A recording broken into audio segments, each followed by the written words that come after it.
niektoré druhy sa vôbec nenájde, hej, na území Slovenska nevyskytne sa jednoducho, má určité špecifické požiadavky zjavne na tú klímu počas leta. A už som ho párkrát uvádzal, ale predsa len tu by som si možno ako zaujímavosť dovolil uviesť takúto plodnicu, ktorá je tiež ukážkou toho, čo môže urobiť teda dostatok vlahy, hej. Tá plodnica bola naozaj veľmi veľká, je to pomerne mladá plodnica, vytvárali sa rôzne anomálne sfarbenia, tu tak troška nie je vidno, ale nie veľmi typické určitý purpurový náznak, ale takéto rôzne otvory, čiže je to typická plodnica.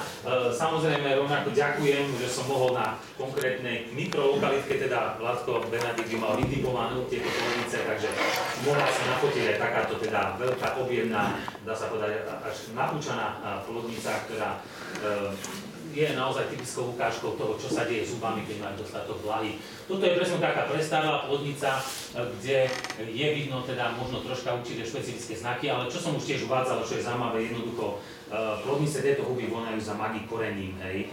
Dá sa to cítiť, hej, tak väčšina z nás pozná tú vôňu, takže prípadne pri tých farebných ryboch niekedy nie je jednoduché to odlišiť, ale tá vôňa je tak trocha typická, hej. Je to samozrejme huba už letného obdobia a tých najteplejších lesov u nás, čiže hlavne s prevahou duba a hrabov. Lúpený borové červeno-žltý, tomu sa, dá sa povedať, tak troška tiež výnimočne darilo minulý rok. Táto huba je u nás chránená. Je chránená hlavne preto, že neboli